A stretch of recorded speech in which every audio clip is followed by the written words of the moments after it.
Afternoon, honorable speakers and delegates. Muraho. I want to begin by applauding the Rwanda Development Board for introducing the national gender standards. These standards signal an important national effort that can enable economic inclusion, and this is a key dimension to realizing equality and enabling dignity for all. We know that economic inclusion is necessary for the sustainability and growth of the economy. Where we exclude women and youth, we identify two problems. First is that we are likely to struggle more with cohesion and trust, which also means lower growth and fewer jobs. And second, we lose out on the unique productivity and growth dividends that come from inclusivity. When we effectively incorporate a diversity of views and work better together, we often become innovative, dynamic, and resilient as a result. At the Motsepe Foundation and African Fashion International, we have a strong focus on facilitating economic inclusion for women and youth. Through the Motsepe Foundation, we support education, we invest in infrastructure for underserved communities. We also identify and support social entrepreneurs who are developing solutions that bring about inclusion across various sectors.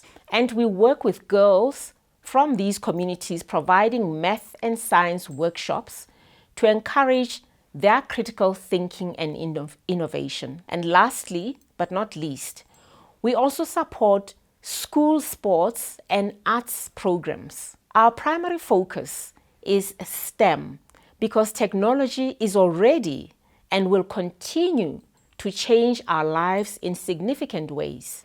Our mission within this focus area is to prepare the youth to become contributors to the fourth industrial revolution rather than passive adopters of technology from other parts of the world. In addition to STEM, we strategically expanded our focus to invest in the arts.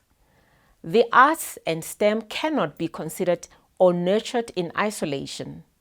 I say this knowing that there is fear among global philanthropists of funding the arts because of perceived risk. Following periods of fiscal constraints and economic disruption, the arts have been made vulnerable.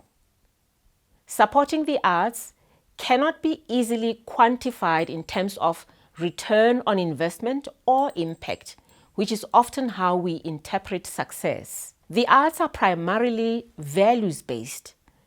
It encourages reflection on our shared humanity, what we owe to one another.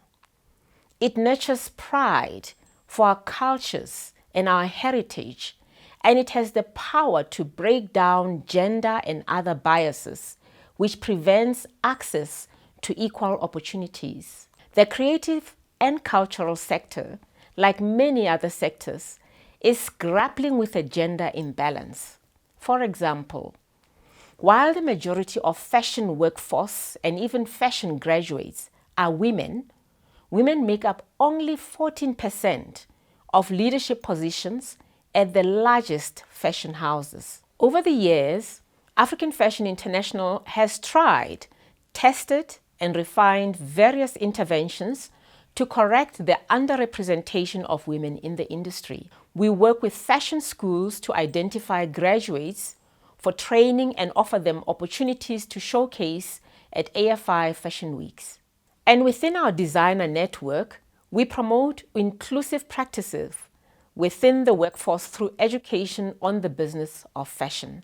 By investing in the arts and cultural industry, we enhance the interventions that we implement through the Motsepe Foundation. When we work with girls in STEM, we may improve their confidence and their abilities in these fields, but we cannot, in these workshops, alter public perceptions of women in STEM. The creative economy is the ideal vehicle to initiate the transformation that we need because the return on investment in the arts is, in the best cases, behavioral change.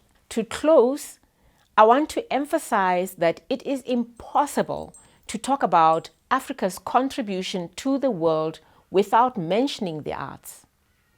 Africa has been a land of inspiration for international artists, and Africa remains an influencer in music, fashion, dance, fine arts, and literature. But we need more women in the industry.